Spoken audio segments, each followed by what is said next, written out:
All right. Good morning, everybody. Welcome to another edition of 1 Million Cups. My name is Nicholas Stamper, and I'll be hosting today's presentation. First, I'm going to talk for a few minutes about 1 Million Cups and then its mission. And then the second thing is going to be the actual 6-minute presentation by our guests. The third we will cover is a Q&A from our audience, and then shortly after that, we'll wrap up. 1 Million Cups was created by the Kauffman Foundation. The purpose of the foundation works alongside educators, researchers, and other partners to better understand and improvement in which entrepreneurs start and grow businesses. 1 Million Cups is a free weekly program to educate, engage, and connect local entrepreneurs. It's an environment where you get to have different conversations with different entrepreneurs and business owners. The overall mission behind 1 Million Cups is to, again, not only lower the barrier of access to education and resources for all entrepreneurs, but to be surrounded by a community and an environment that helps you build ideas and get feedback for your business.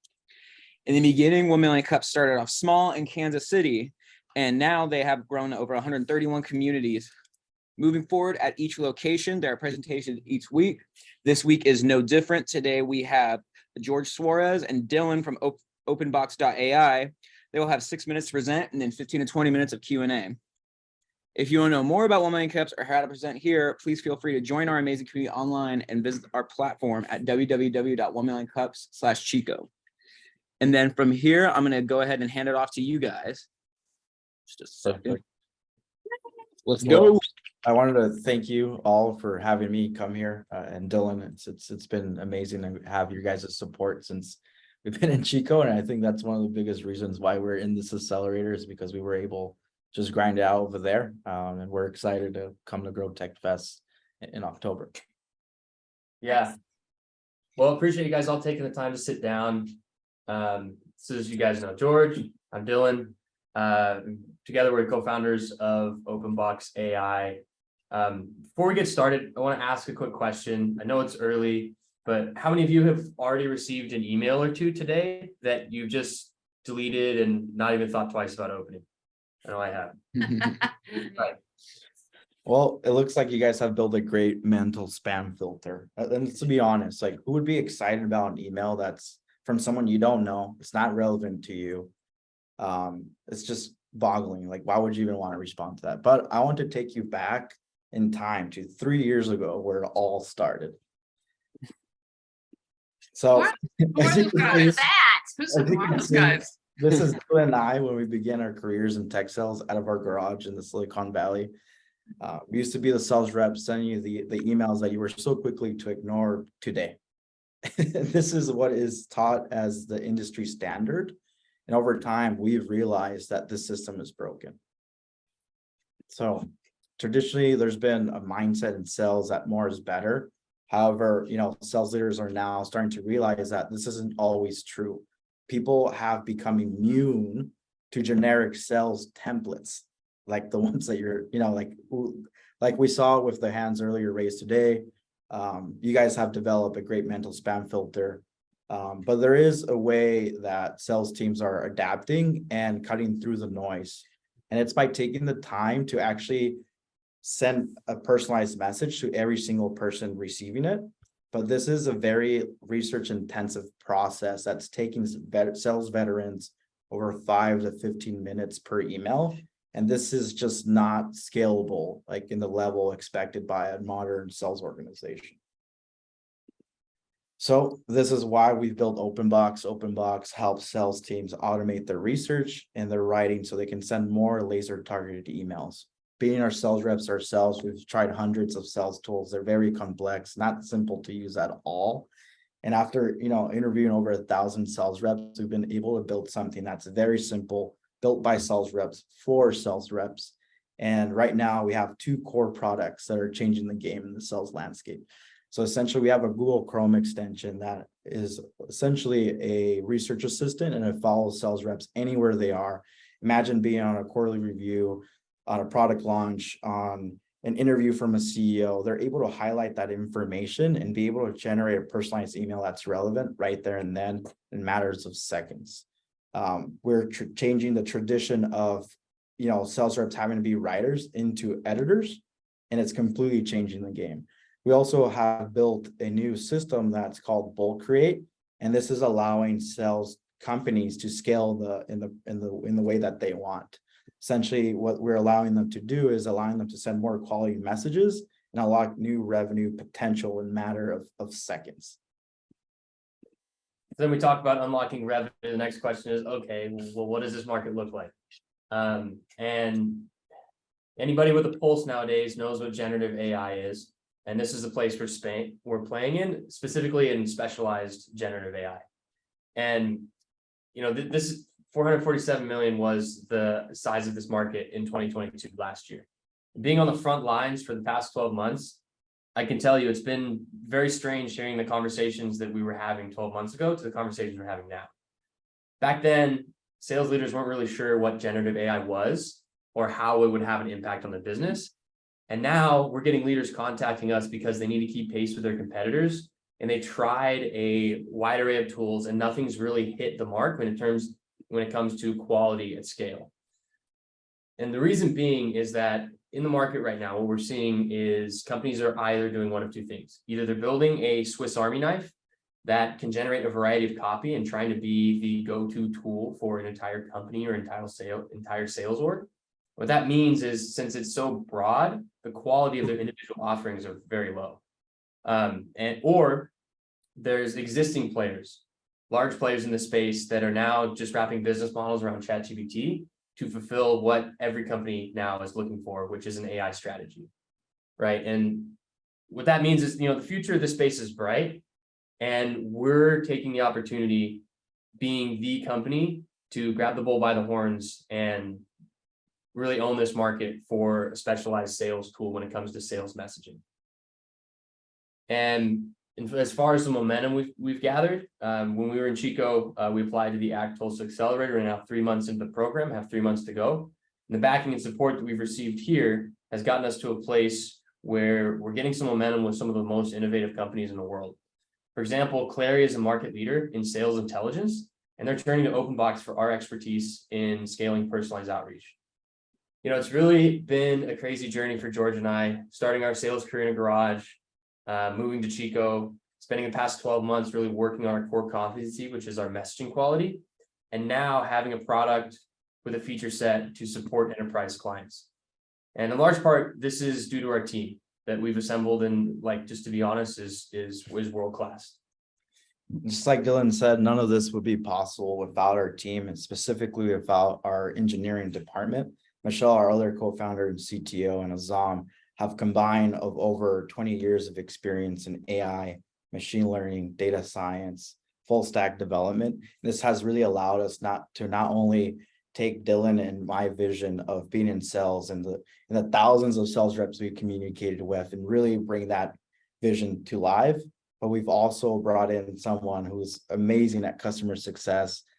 She's worked for a company called webinar.net in the past, and that was in 2020 when we went straight to Zoom, and you know how Zoom blew up. So as you can tell, you can just imagine the amount of traffic and customers that they got. She had to build literally a whole customer success function to, you know, be able to satisfy thousands of customers in a span of like a month. And so we've built a team that is not only ready to build the next wave of where AI messaging needs to go, but we also have the team that brings in the sales team, and we brings in the sales that we need to hit our revenue targets. But we also have the team ready to scale with the economy. We do have an ask, and we have 3 actually. I always like to ask as many things as I can, but we were wondering if you guys knew any sales leaders in your network that we can talk to for feedback on our product vision. We're very hungry to know how, if we're taking our product in the right direction, how our sales leaders seeing it, because we come from a sales perspective of being in the trenches, but now we want to combine that with sales leaders in the space. And obviously, this is our first time pitching in a really long time. We're going to be going into a demo day in October, and we want to ensure that we're getting as much feedback from other entrepreneurs and other investors on how to sharpen our pitching skills. And the last ask, this is something that I believe is our weakest point, is not understanding how to actually set a strategy for software pricing and go to market. If you guys know anyone in your network that would love to connect with us and help us take this to the next level, that's what we're looking for to hit the next stage of our business. I appreciate you all, taking the time to listen to our pitch today. Any questions? No, Round of applause. good job, guys. Well done. Thank you. Awesome. Okay, I'm trying to, So they have some more people on their team? I saw that, but actually what I'm doing is trying to take note real quick of their asks so that I can keep that in mind. All right, good job, guys. I like the back and forth. I personally appreciate two people presenting. Yeah. And maybe it's just me, because as a teacher, I get really not self-conscious, but like, I get tired of listening to me. So, I'm sure other people get tired of listening to me. So, and also when I used to run field sales a long time ago, I paired people up because I felt like they were received better,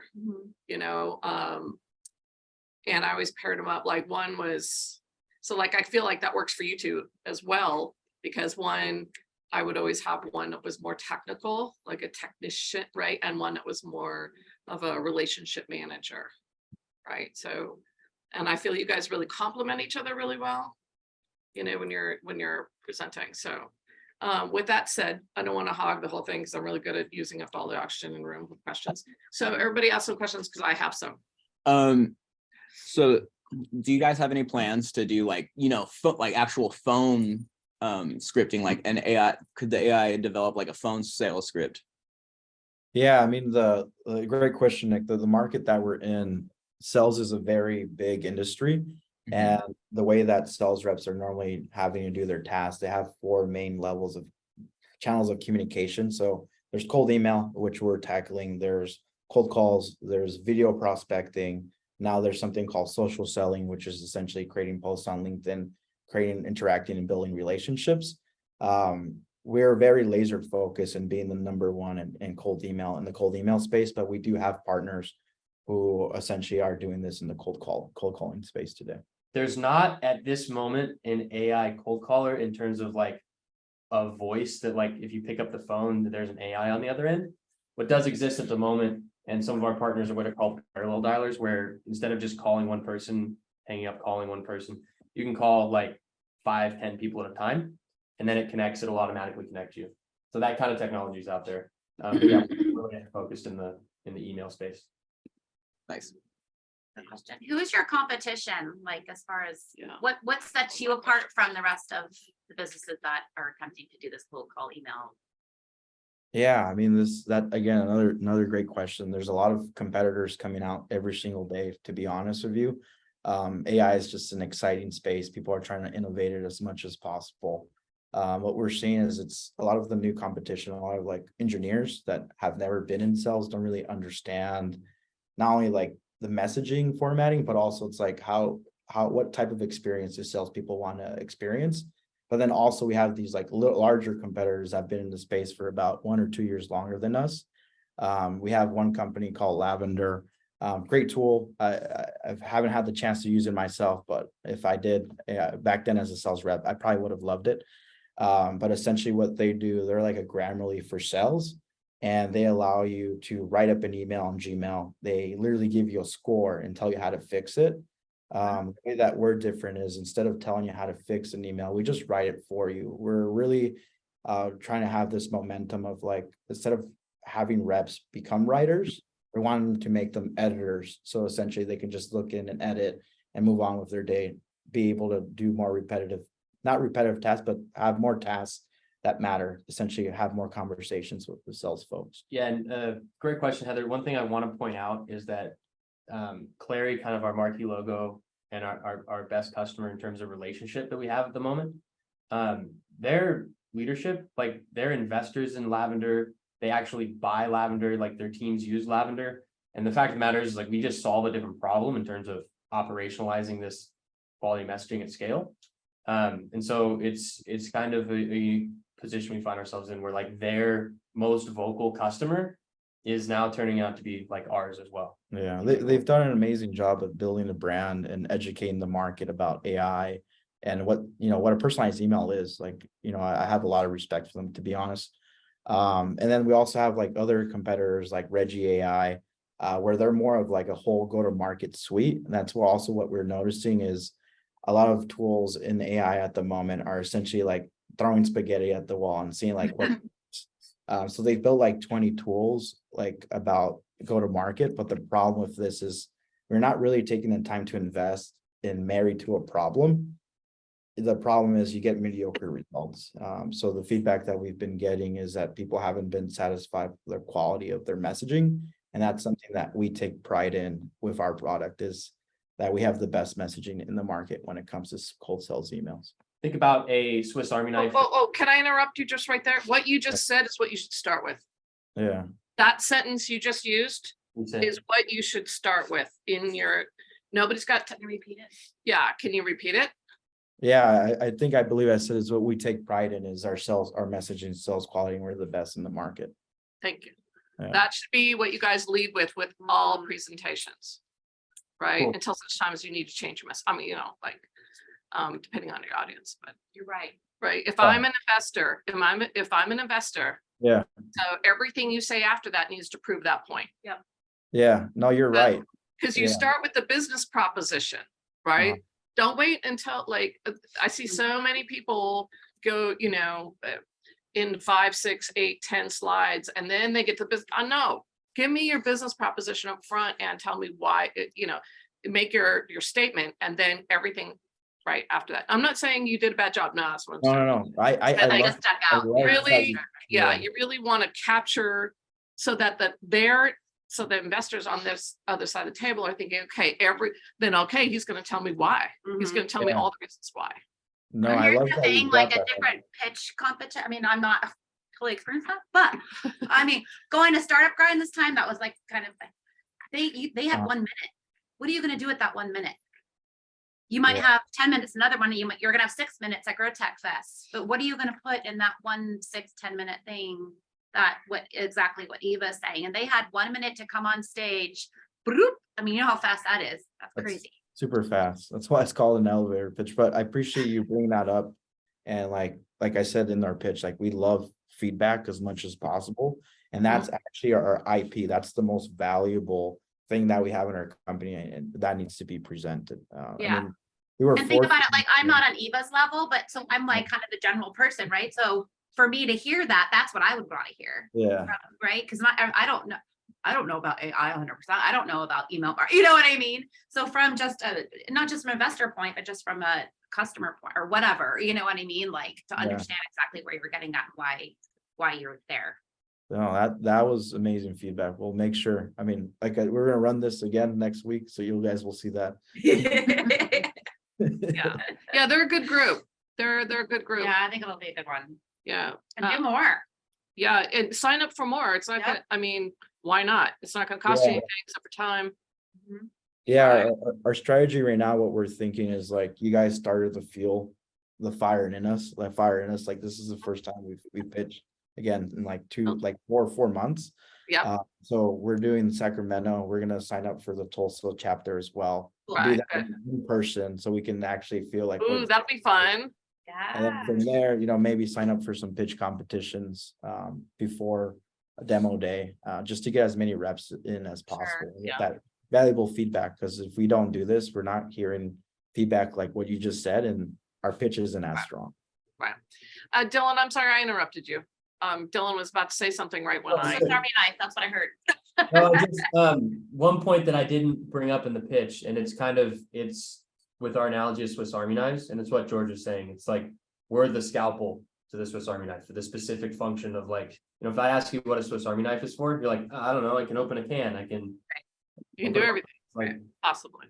bottle of wine. We're like, we're the scalpel will come in and do precision cuts for you, right? Okay, yeah, so emphasizing that word as well is good, would be good, precision. Mhm. All right. So I already brought up the fact that you guys need to lead with your business proposition, because I was taking notes while I was listening. And you guys already addressed her question, which was also my question about competition. When you're talking about it, so when you get to the point where near the beginning where you're talking about your problem solution set, right? Is there a way to reduce to one sentence or less why sales tools today are so complex? Yeah, Because, and so just think about that. I'm not saying you have an answer right now, but just think about how you simplify that portion of the message, because just tossing it out there doesn't, like, you know, I mean, unless you're talking about somebody who's really an expert in this field, right? It can feel, or somebody who's really had a lot of experience with it. It could feel very, okay, I understand that you're saying it's a problem, but how complex is it, right? So there might be some refinement there. Mhm. And then I walked out for a second because I went to go grab one of the magazines I was reading on the airplane yesterday, but I grabbed the wrong one. But there's a I read yesterday that there's a startup that's using an AI scraper for social media, some sort of scraper that enables AI that helps them kind of gather a more targeted audience. Oh my God, that's so weird, because I was thinking about like 10 minutes ago, must have been when you're out. That's probably weird. I was thinking, oh, I wonder if there's something like this for social media that can like, that's weird. Yeah. Mind meld. So yeah, I was just reading about a startup, I think in Forbes 30 under 30 or something like that. And but I thought of you when I saw that. So I've got like 4 magazines. I just grabbed the wrong one when I walked out the room. But you might want to look that up too. Yeah. And just kind of, I'm not saying that that's interesting to you, but when you're, oh, and one more thing and then I'll shut up.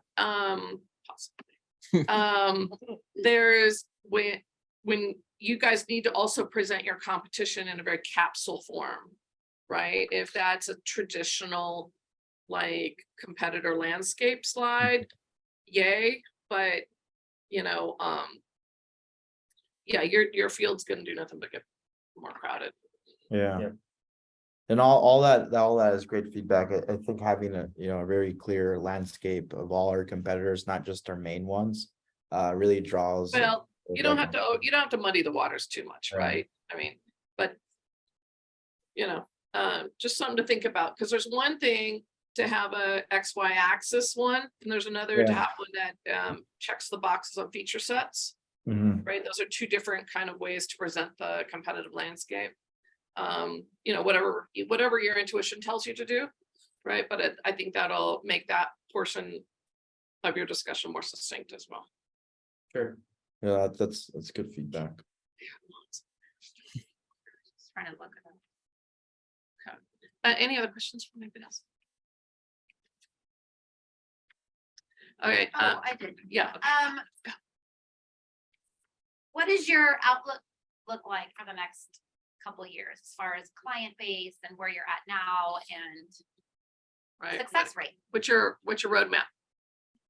Yeah, I mean, there's a high level roadmap of what we have, but being honest with you, things are always changing really fast with AI, so we need to keep a close pulse on what we can do today and what we can do in 5 years. Like even AI, like what people thought couldn't be done in 10 years was just done in like a year. So this space is moving really fast, and that's why we have a team of specialists literally doing research at all times to ensure that we are able to facilitate our roadmap. But the next phase of our product is really building something that I called email intelligence and research intelligence. What messaging intelligence is keeping track of like how our emails being interacted with over time. It's like how many emails are being sent, how many emails are being opened, how many emails are being responded to, how many of those emails are actually becoming pipeline and then closing.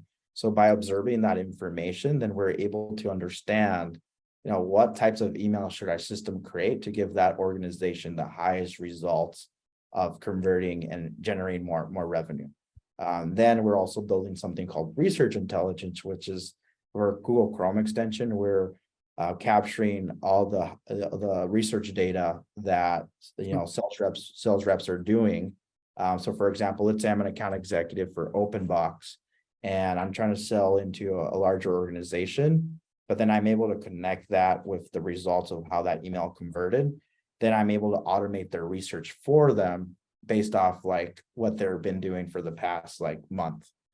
Which then that allows them to have a more flexible workflow, but also be able to send out more targeted emails that allows them to have more and more conversations. So you're going to be producing data that helps them understand the ROI.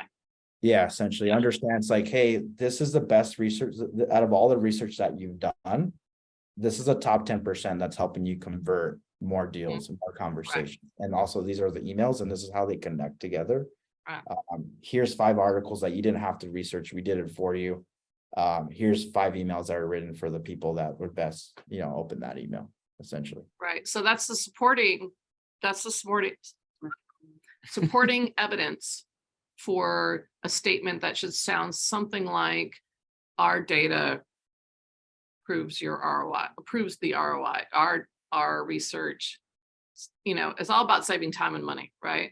Yeah, Right. exactly. So think about how you might want to say that in a better way. I'm sure if you put it in ChatGPT, it'll bring you back something. What is that? JK. What is that? Yeah.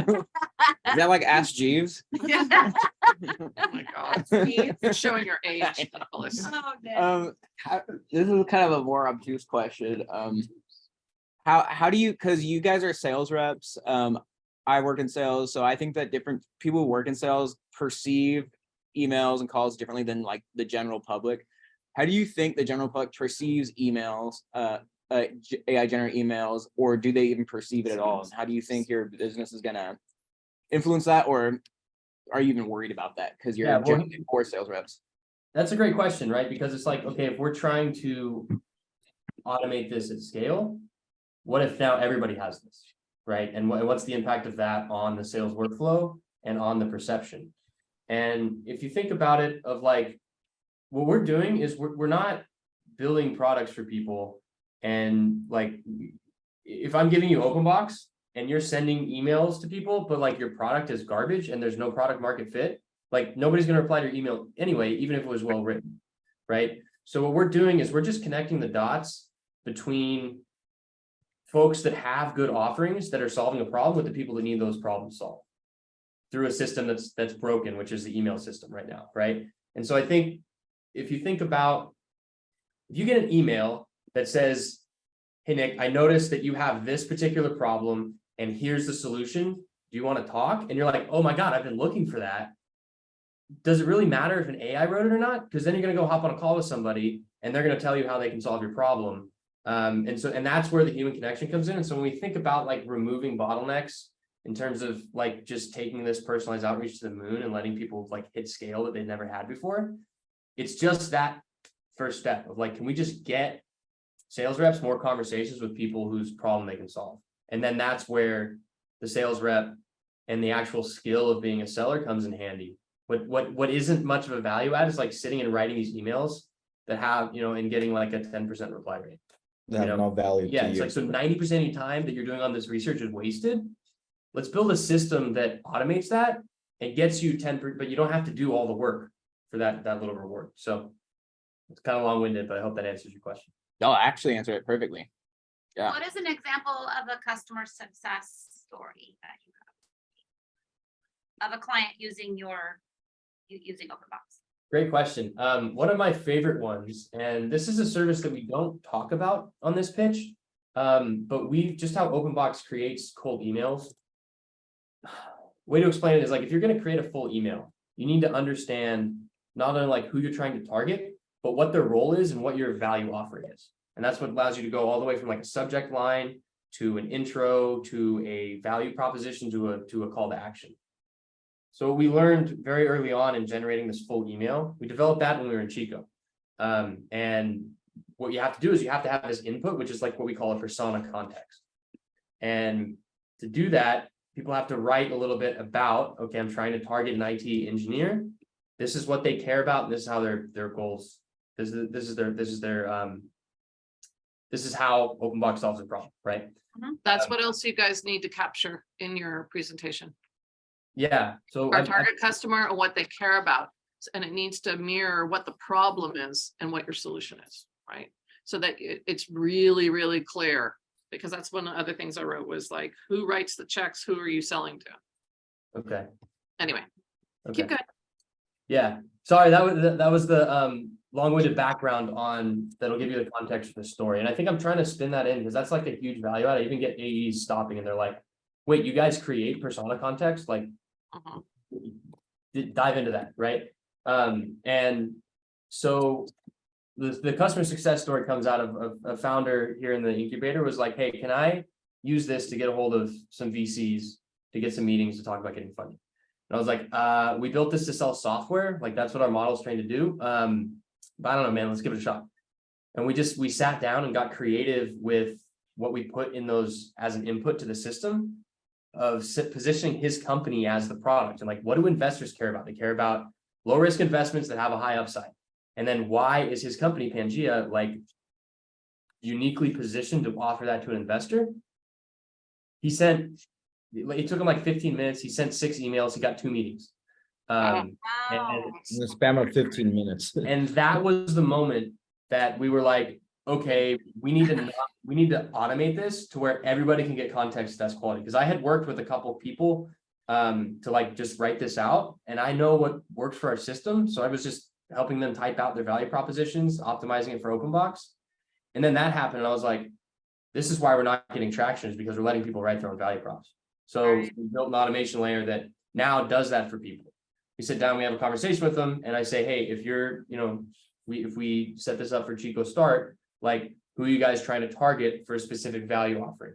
And then we generate the persona context to where you can very quickly target that person or somebody else given the same piece of news or a LinkedIn profile. And you can take different angles, context switch, all that. And that spawned from like that one moment of that founder having success with us. Nice. Is Pangea fintech? No, they're They're a community tool. community management To- tool. Yeah. They Okay, can, because I tried to look them up. The first thing came up was Yeah. It's not that Yeah. they spell it weird. It's Pangia. we're not ones to Wow. talk about spelling it weird. We spelled OpenBox. okay, got it. Opnbx is here. Yeah. Yeah. Okay, got it.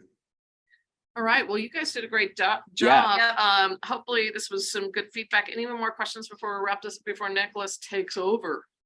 Take it over. Take it over. All right. I love that. I That was enjoyed it. awesome.